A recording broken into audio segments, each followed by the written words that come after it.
So grateful to be here and very happy to discuss these incredibly important and hard to talk about topics.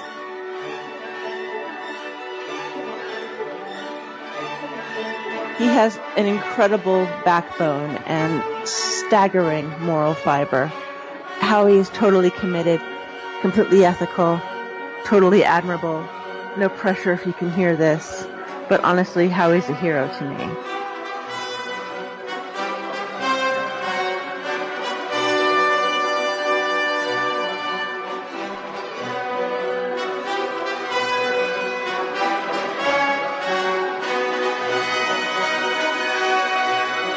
John, you joined us before, and it was a pretty incredible kind of testimony you gave, and you just devoted your life to advocacy for child trafficking, and even 9/11 truth.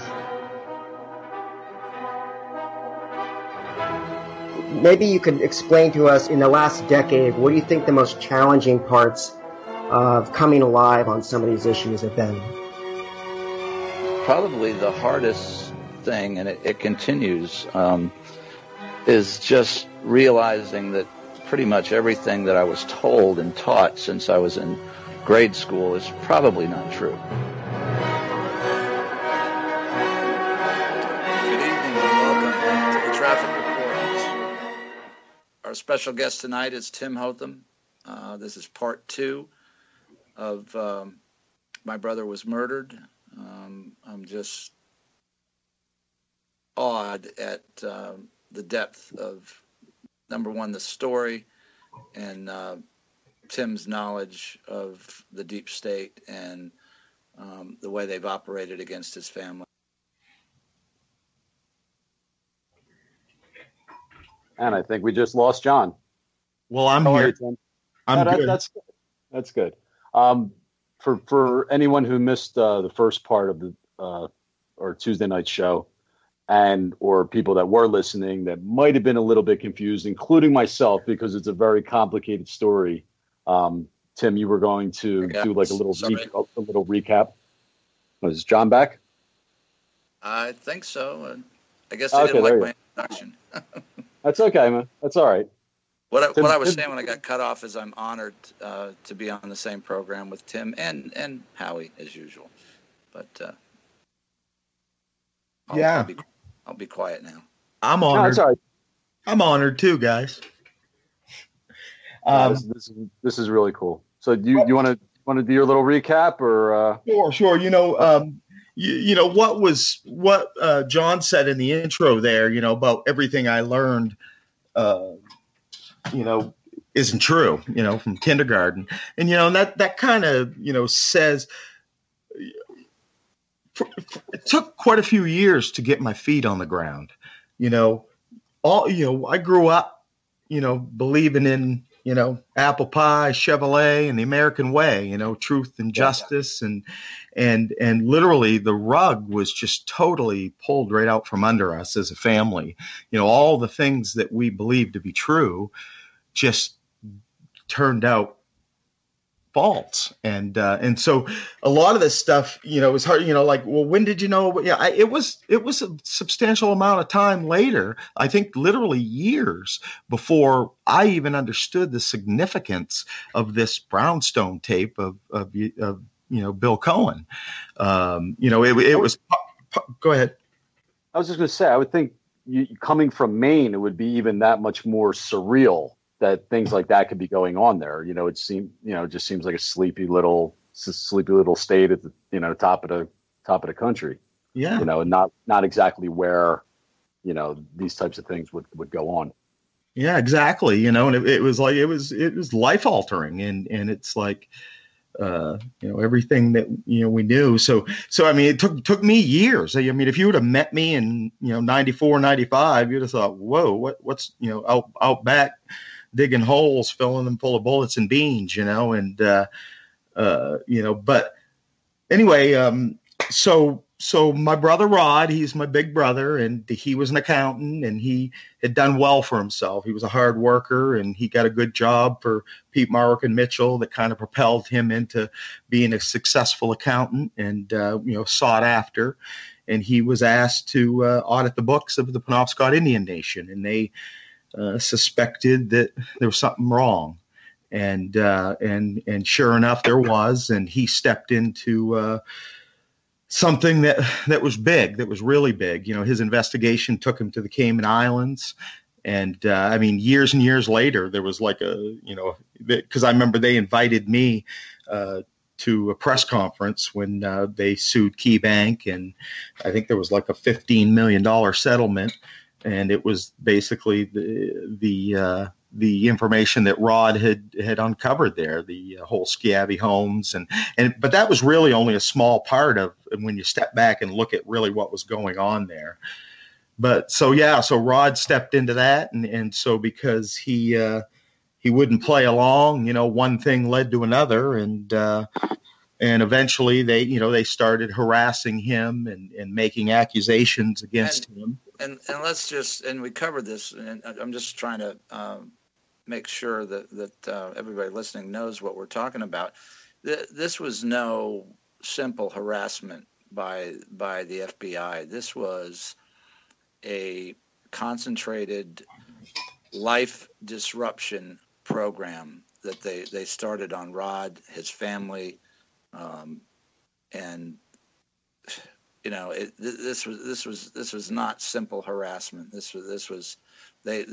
He had obviously angered them by the work he did uncovering the HUD corruption, and then he goes to the Cayman Islands and apparently discovers massive wrongdoing on a huge scale with the Indians in the state. So, I just want to make sure everybody understands that in the audience, that this is not like the FBI shows up at your workplace and asks you a couple questions. This is threats. This is intimidation. This is bugging.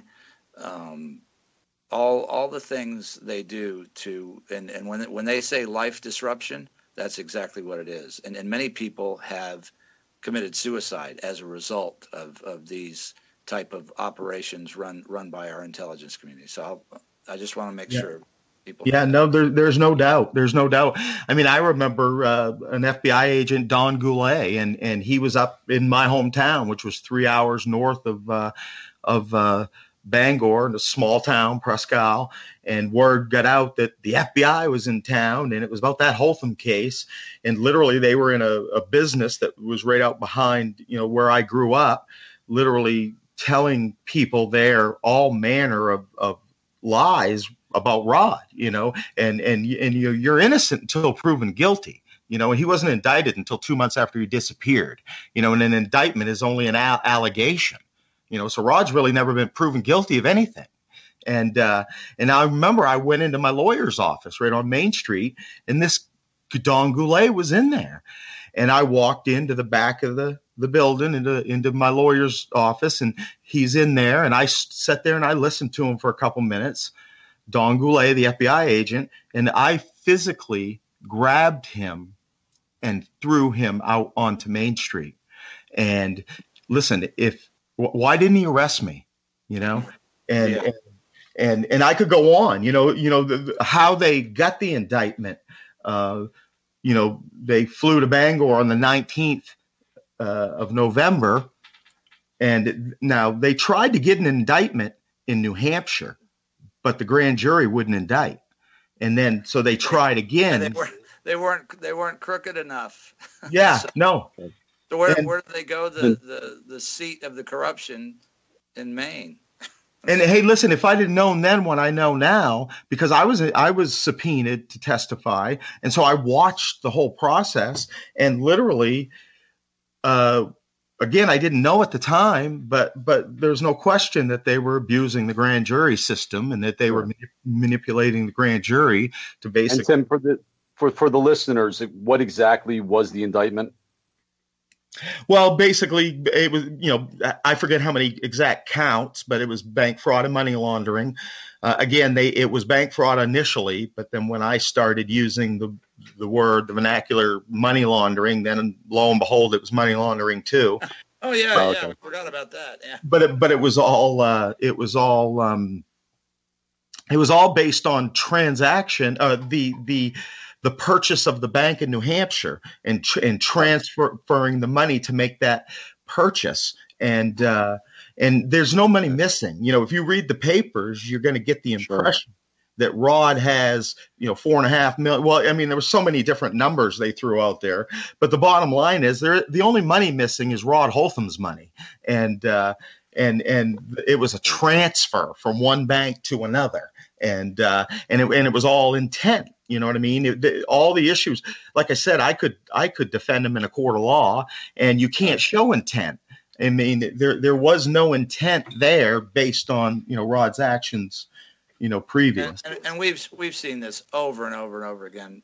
Anybody that's bucking this system, the federal government come down on them like a ton of bricks. The FBI comes down. We had kids that were raped in the Franklin scandal that had the courage to come forward and give these, hours-long depositions with all these details.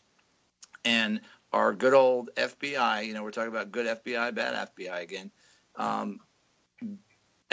just intimidated these children into recanting, and all but one girl who told them basically to go fuck themselves, and ended up doing more time in jail than the pedophile that ran the savings and loans. So this is just typical deep state abuse of power, and the people that are getting abused are the whistleblowers and the people trying to do the right thing. So, go ahead. No, I was just going to say, I just wanted to get the story moving along because we have so much to cover tonight. So he's in the middle of a life disruption, and what does he come across? Well, basically, he wants to clear his name. There are accusations being thrown around. You're doing this. You're guilty of that. He signed a consent decree on November 15th. Okay. And this was in 1991. Okay. And then, of course, in hindsight, we know all this. He didn't know a thing about this until it came out in the paper. On December 27th of 1991, that one of his clients was suing him, and he has answered all the charges against him. He just if you're going to take me to court, let's go to court. I want to answer these allegations so I can move on with my life. And of course, they didn't want to do that, and so. And so, of course, then we come to, the situation where, big trees are going to fall, and then they never fell. And so why didn't they fall? And so Rod, learned at that point that an influential person, Bill Cohen, basically used his power to step in and squash this thing. And so, well, why would Bill Cohen do that? Well, evidently, he's somebody who's not his own man, and has allowed himself to be compromised by higher powers, and is just a little tool or a little puppet of these, ringmasters.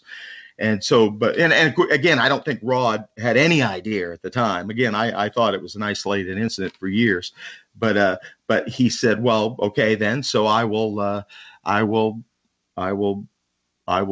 get this tape. He learned that there was a tape of this United States senator that was caught in a compromising situation. I've heard that the tape was made at a football game. I've heard that and by compromising situation, we mean child rape.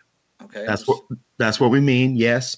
And so Rod on September 16th, 1992 had an appointment with the Attorney General of the state of Maine, where he was scheduled to meet him at 5:00, and the Attorney General knew that Rod was bringing to him, not only evidence of white collar crime and of course, the Penobscot Indian Nation situation, but also a tape of this brownstone tape of Bill Cohen, and he was going to go take it by force if necessary. And he, was headed to this real estate office on State Street in Bangor to pick up this tape and to meet the Attorney General at his office at 5 o'clock that evening. And Rod has not been seen since.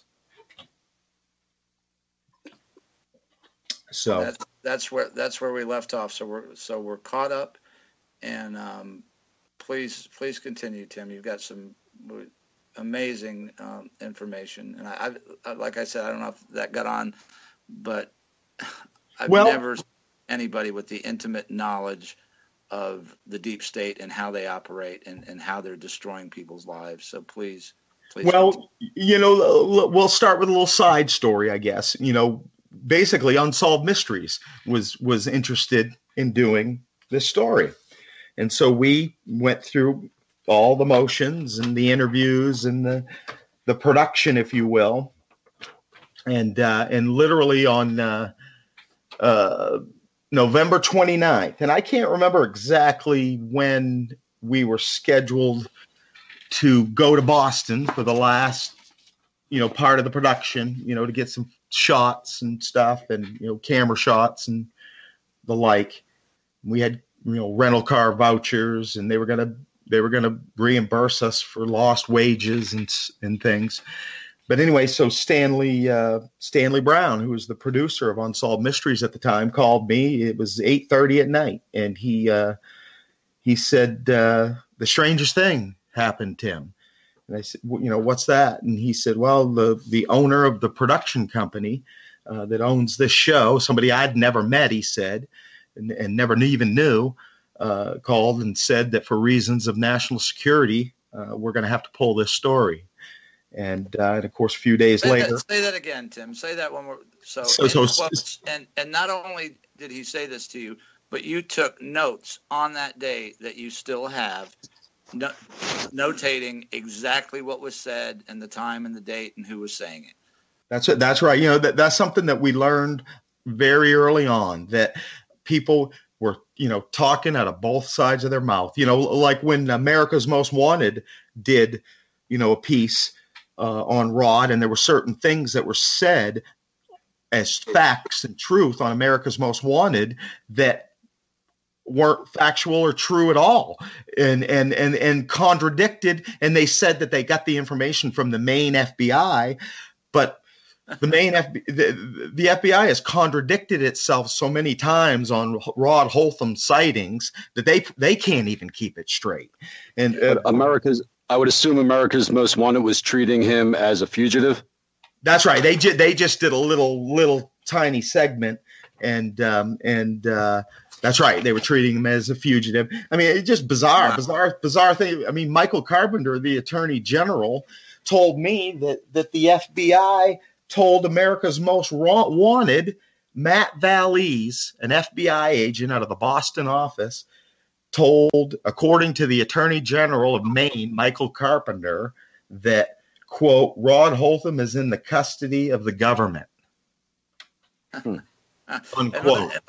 I don't want to fly by the Unsolved Mysteries. So they film a whole show. You're getting ready to, and that is expensive for this company to do. Yeah. It says, Tim, I'm writing to apologize for the sudden and unforeseen cancellation of your story. I want you to know that we proceeded along in our production preparation in good faith, and then went on from there. But yeah, so Unsolved Mysteries, pulled the plug in the 11th hour, and based on national security.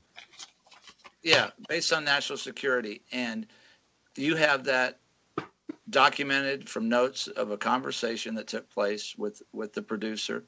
And let me just tell you, you're in very good company there, because other shows that have also been canceled at the last minute include Conspiracy of Silence, that was about the Franklin schedule, that was in the TV guide already and was taken off the air.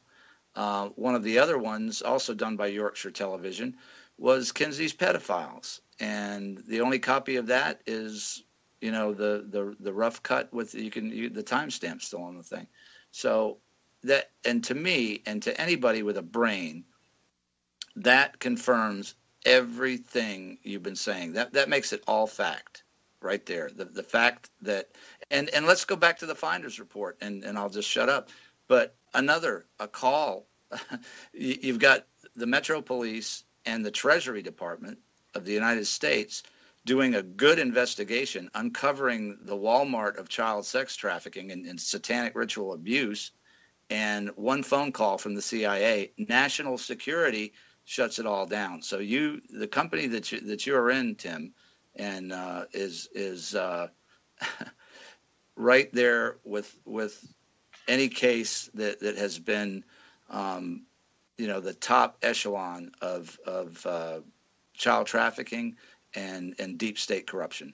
And those are the only four that I know of that got stopped with a phone call. And to me, that proves everything and anything that you've said and will say about this. That's all I need to know. But please go on. I know there's much more. Yeah, and again, I just reiterate, that Maine isn't so much up in the corner. It's a very significant, I think, piece of real estate for the deep state. And again, I said it last night, and I'll say it again. It's a controlled military corridor. When the Indians got their money, they also got land, and they wanted to develop the land, but were never able to, and they were frustrated, and they kept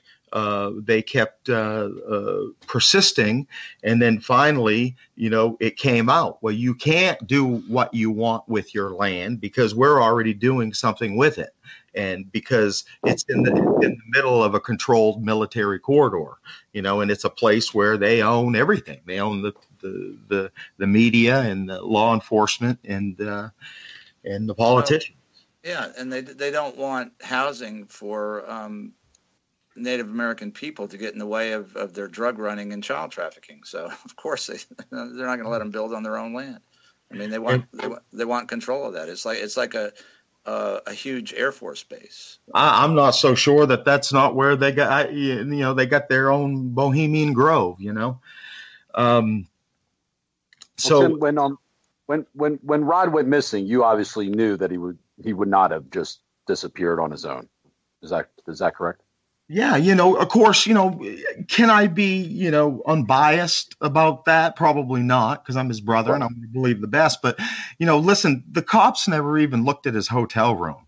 And I was the only one that ever assessed anything, because, they knew, they knew up front what happened to him, Right. But Rod left things in his hotel room that he never would have left.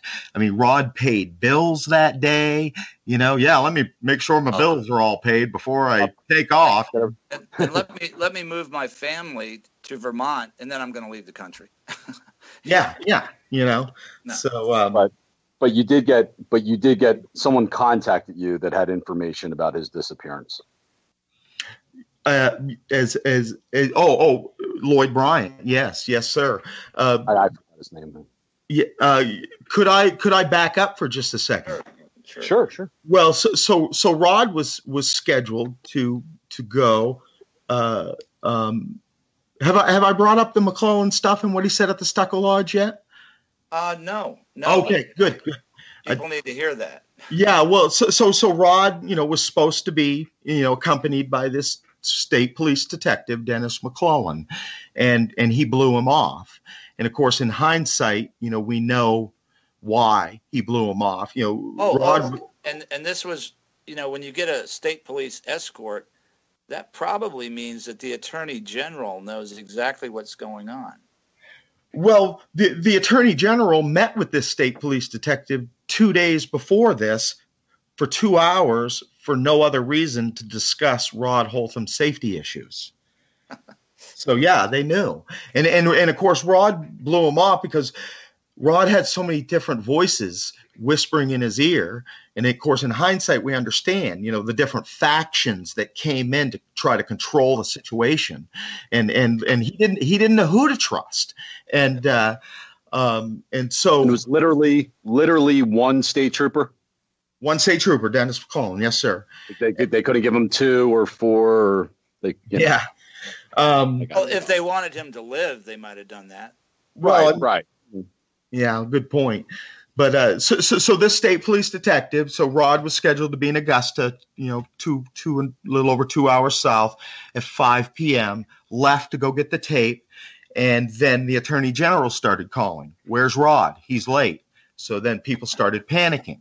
And so this state police detective was at the Stucco at that time, and knew Rod was late, and basically said something, the gist of, well, he'll be all right. They just want to scare him, and something to that effect. And it was just looked at like, whatever that means. They. So apparently they knew who they were. Well, that's right. And so he left. He said that and he left. And then the next morning he comes strolling into the lobby of the Stucco Lodge Motel in Vesey. All right. Okay. I gotta stop you right there. Cause my head just almost exploded. So this is a guy detailed to protect your brother, to get him to the attorney general's office. He goes missing, and this guy goes home and comes back the next morning. That says everything you need to know about that detective and the attorney general. So go on, please. So he shows up the next morning, and of course, the management of the hotel, and of course, Rod was staying there because he had moved his family to Vermont, and they're all sitting there in the same clothes, hadn't been to sleep all night. Where's Rod? And he walks in, all happy with his morning coffee, and he stops and he looks and he sensed something was wrong, and he said, "Where's Rod?" And they all went, "We don't know. He has never shown up." And he freaked out. Okay, here's the authority. A state police detective flipped out and said, "I'm dead. You're dead. We're all dead," and stormed out. That months later, when I petitioned to become the conservator of my brother's estate, that prompted my attorney to call him to the stand, to testify, to tell us what he was freaking out about. And that's when he pled the fifth.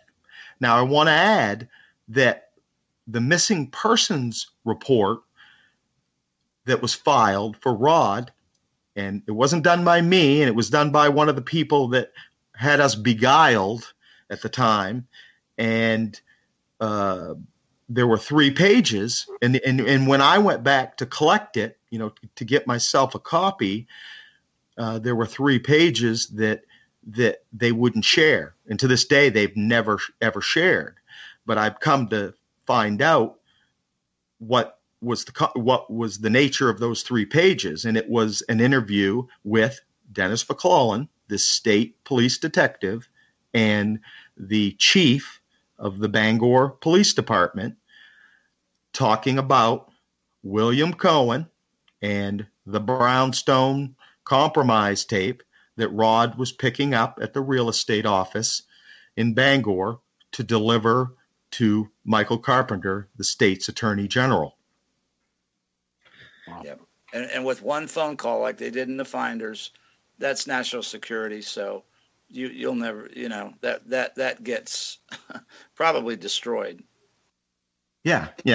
And one more little point to that too. Dennis McClellan was told by another state cop who was investigating the Lawrence case, which we touched on last night, and that was the case where Bill Cohen was specifically named by children. So the investigator on that case threatened the life of Dennis McClellan and said that he would be killed if he didn't go away. And Dennis McClellan retired. And then I want to bring up one more point too. So do you think, just on that, where do you think McClellan comes down in all of this? Is this a guy who's being pressured? Is it a guy who's just in league with these guys, or where does it? That's a good question. And Dennis McClellan has been demonized, and a lot of people are making a lot of assumptions. And I'm not saying that he's a good guy, but because you plead the fifth doesn't mean you're guilty. And if you look at our involvement with him in context, you'll see that I don't think he understood the gravity. And I think that he was beginning to, the Attorney General, Michael Carpenter, was learning about this stuff the same time we were.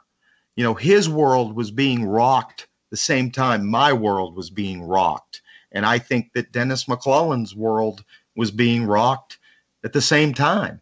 And I don't think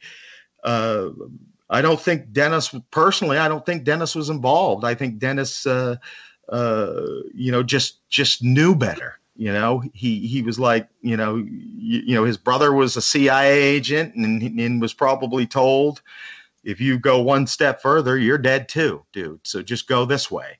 Yeah. And it would seem to me by his excited utterances that, he was somebody that was being worked. And they do all these operations that, if they're going to murder somebody like they murdered Rod, there's so many layers to this. Any police officers that would respond to that, even the Attorney General, judges, they are all covered by these teams. And I would tend to believe that too, that he just, he caught the case and, by the time he realized what was going on, he probably was in fear in a big way for his and his own and his family's life also. Yeah. And too, like the tape that we talked about last night that was made at the Friendly's restaurant, where he talked about this brownstone tape of United States Senator William Cohen being compromised. And I reviewed the transcript of that, and he knew about that, and he tried to pursue that, and the door was slammed in his face big time. And so I think at that point, which probably wouldn't have been, too much, not a long period of time before that, I think that's when his awakening started, so all of these people, like I said, the Attorney General, myself, and Dennis, I think all of us at the same time were like, what the heck is this all about? So. And Tim, do you know if Rod was aware of how much danger he was in? I do. I think, again, I don't know if he understood the nature of the danger that he was in, but he literally, he couldn't get any help from law enforcement or anybody. He was a bad guy who stole money. Shut up.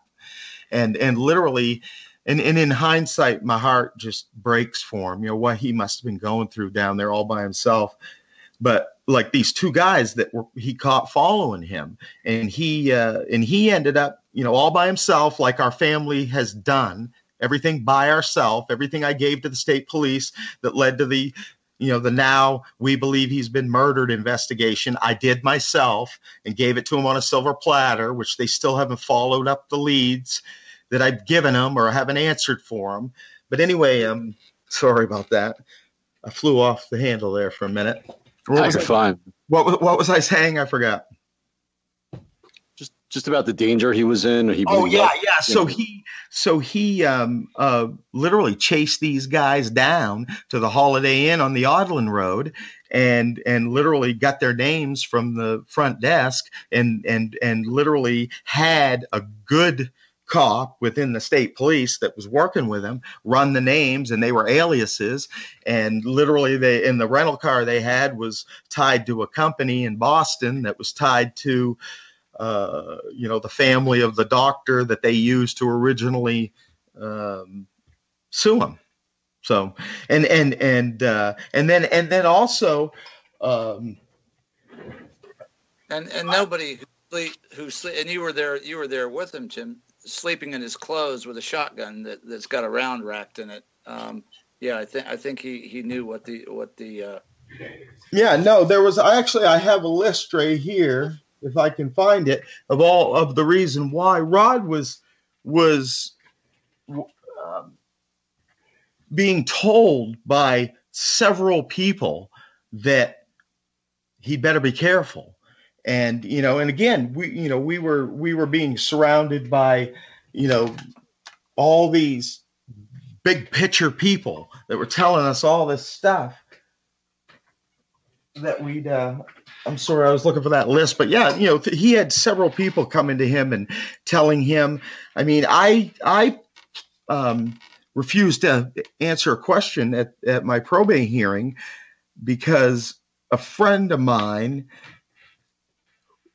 whose father had a partner. Long story short, a lot of people were hearing a lot of buzz about a hit on Rod Holtham, and it was getting back to him. And he knew that, that, of course, that's why he never owned a gun. And he went out and bought a shotgun and a 9mm and started carrying weapons. So, yeah, he knew he was in danger. And apparently, and I know you kind of covered that a little bit last on Tuesday. I guess that detective told him leave town that one time, and then a banker gets murdered right down the street. That's just, I mean, that is just like what's going on in D.C. right now with the car dealers that are being murdered in the AWON spy case. That's also being suppressed. But yeah, well, and that's right. That's right. So he had a state police detective telling him to get out of town because there was a hit coming. And then that weekend, lo and behold, there's a Lubeck banker that was murdered out on the Hogan Road. And then it was interesting watching the story change. And then finally they found this Patsy. But then he later tried to recant and said that his confession was part of a cover-up. And it was funny. And the reporter that I was working with disappeared. Literally, I'd been close to this woman, working with her on this case. And then literally right after that banker got killed on the Hogan Road, I never seen her again. And then I found out years later, she moved to Texas and got a job down there. And just like that, she left. And I mean, literally, there was a guy that was a Navy SEAL that told him that he better be careful. His life was in danger. And this guy evidently told Rod that he would get in a nuclear submarine once a year and go up under the ice caps in Antarctica and have a big secret meeting with all the world powers. So these were the type of people that were coming into our lives and whispering in our ear. It's like, okay. So, yeah. And and Mike Carpenter originally, he thought that Rod was killed and it was done professionally. And so clearly based on. And actually, and you found out exactly how it was done and where it was done. Well, and there exactly, so 10 years later, basically the phone, there was a 10-year anniversary newspaper article in the Bangor Daily News. And a man told my mom, I know who killed your son. And this man, he was Lloyd Bryant. And Lloyd was, there was a murder in Dexter, Maine, of a girl who was babysitting a little baby, and the girl and the baby were murdered.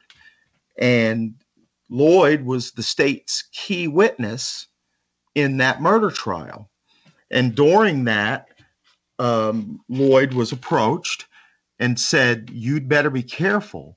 These people kill people for a living. And the brother of the man that you're trying to put in jail is the man who killed that accountant from Bangor. And at the time, Lloyd said that didn't really mean anything to him. But on September 16th, 2002, he read the Bangor Daily News and he connected the dots. And although Lloyd, he has since passed, and although Lloyd was kind of a rough character. I found him to be very honorable, just a good guy. I liked him. He was, you can tell when there's people who are going to, choose the right. And he was prompted to call my mom and tell her that he knew and who killed her son. And that there's obviously no upside for him on that count. Obviously. Yeah, that's a good point. Yeah, he wasn't brought, some people even said that. Oh, he was trying to extort you. No, he wasn't. He was a good man, like I am, like Rod, just trying to choose the right and do the right thing. And so I contacted Lloyd, and we spent, we're up, into the wee hours of the morning talking. And basically from that conversation, I got a list of names and an MO. Basically, Rod, they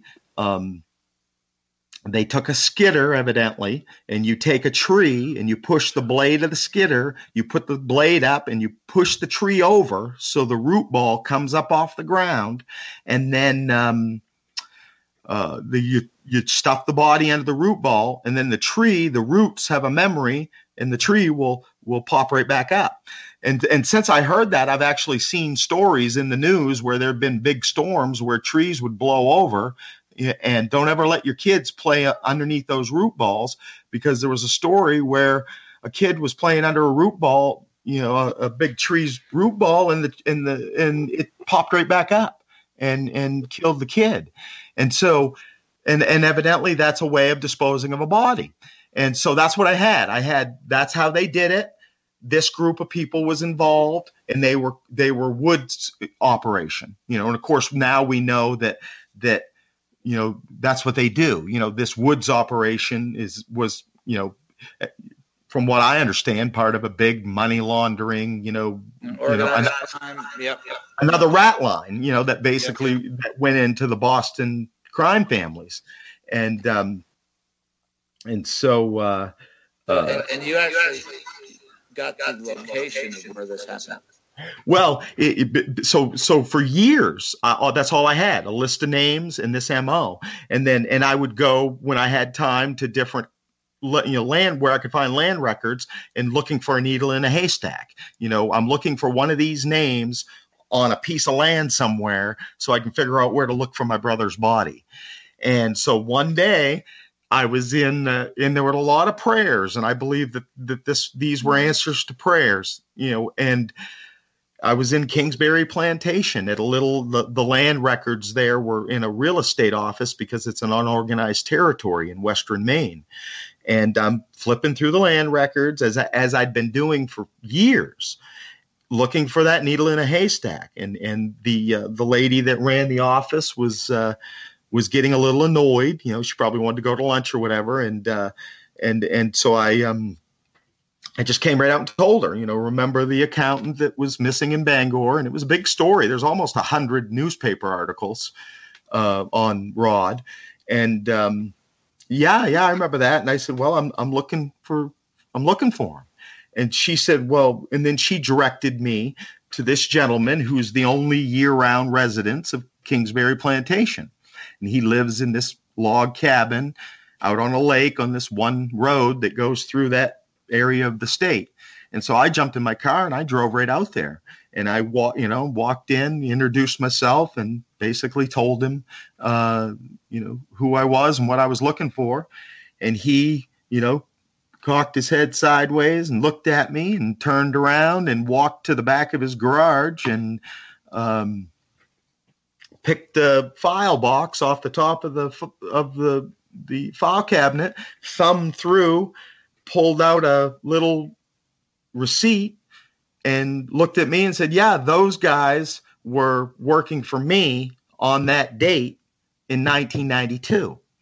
So every few years he would hire, Woods crew to come and maintain, I think he made a little money from selling some pulp wood and also I think, maintaining, the property, the wood maintenance. And so we jumped. He had a bunch of four-wheelers there, and we jumped on a couple four-wheelers, and we drove right out to the spot. You know, we actually found a tree that had a knot on it, and a botanist, you know, actually verified that, you know, where that knot had grown up, it was a good chance that that was caused by a skidder blade. And actually the cadaver dog actually hit on that tree.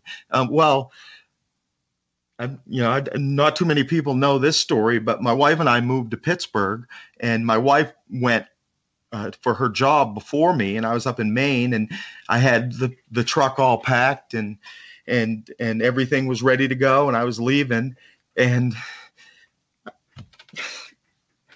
I couldn't leave town without knowing what was under that tree. So I had a shovel, but I didn't have a pickaxe, so I went to the hardware store and bought a pickaxe Saturday morning, and I drove up there, and Conan wasn't home, so I had to walk back. So I walked, you know, probably about a mile and a half out into the woods to that tree. And I spent the whole day digging around that tree. And so I could see under the roots, so I could confirm that he wasn't there. And that was the last day that I lived in Maine. That's what I did. But.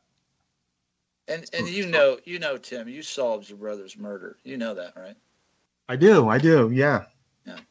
And for anybody listening that's missed that, without the Maine State Police, without the local sheriff's department, without the motherfucking FBI, excuse me, Tim went out and solved his brother's murder. And you gave all that information to law enforcement, didn't you, Tim? This case was solved a long time ago, and all they're doing is just stalling and I don't know what the terminology is, but they're milking it. And of course we know why. You also found another connection from that list of people to North Carolina. Yeah. So one of the, sorry, John. The gun. Yeah. You know, one of the sightings, you know, all these illusional sightings that can be disproven and that contradict, you know, themselves, was in North Carolina, where he found or it wasn't a sighting. It was his gun was found in a pawn shop in North Carolina, which they parlayed into a sighting because, you know, that's what they did. You know, Rod's gun was found. Rod's gun that he had the day he disappeared was found in a pawn shop in North Carolina. And to me, how much more significant can that get? So in my research, I found one of the names who was on that list, that short list that I had that I carried around for years, and he was a known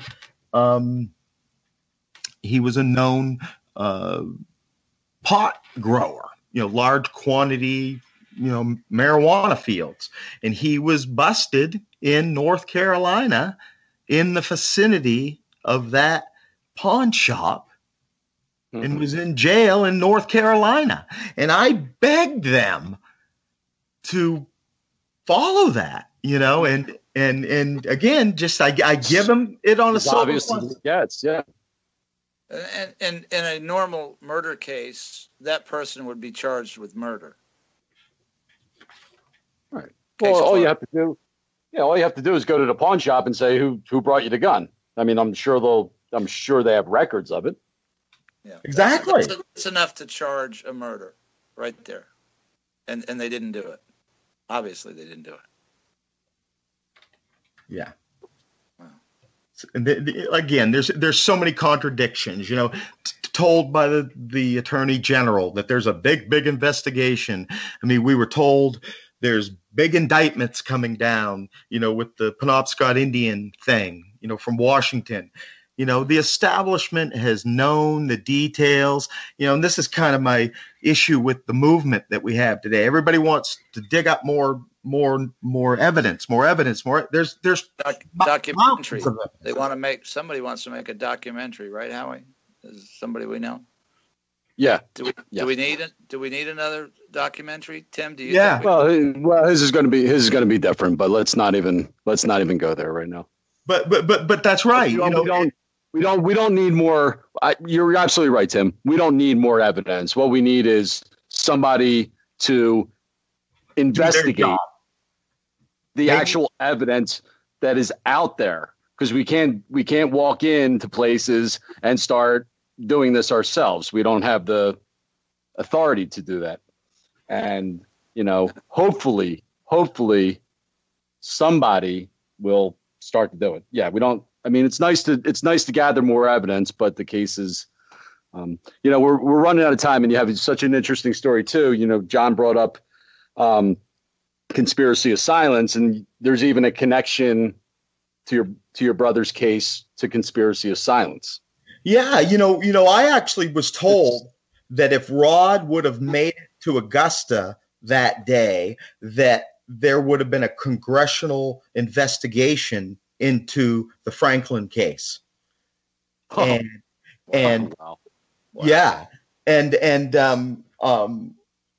so in the weeks, and these you were told that by the producers of Conspiracy of Silence, right? The crew, the Yorkshire Television guys. No, I know that they didn't tell me that, but that's right. So in the weeks and months after Rod disappeared, and I would be in Bangor during the week, and then I would go up to my hometown on the weekends, and I was sitting at a local bar, sitting at the bar having a drink with my friends, and another friend walked in and said, "Tim, there's a bunch of people outside that are looking for you." And so, and I had no idea who it was, and I went out, and there was all these people with British accents, and basically it was the film crew from Conspiracy of Silence, and they were looking for the tape. They were looking for the smoking gun, the brownstone tape of Bill Cohen. Getting back to the mountains of evidence thing, I've had retired FBI agents, Don Saunders, that they knew this was going on, and they came in their retirement and tried to help and work with me, and that's why I've taken the tact that I've taken with the website, www.dearpresidenttrump.org. That was just tweeted out on our Twitter line, and it's going to be in our show notes too. So please, look at our Twitter line, go to that. I went there myself and I commented, please, people, go support this website, get it out there. There's mountains of evidence, and the constituted authorities are not doing their job. And that's why, in my mind, we don't need to produce documentaries. We don't need to produce more evidence. We need the constituted authorities to do their job, or removed, so we can put somebody in place that will. And that's why I appealed directly to the president. And frankly, it's a constitutional right, and I've importuned for redress of grievances, and that's my right under common law, and now they're legally obligated. Well, and what I'd like to help you with too, Tim, that I want to do is get a petition on whitehouse.gov for this and start circulating it just for me, because I don't.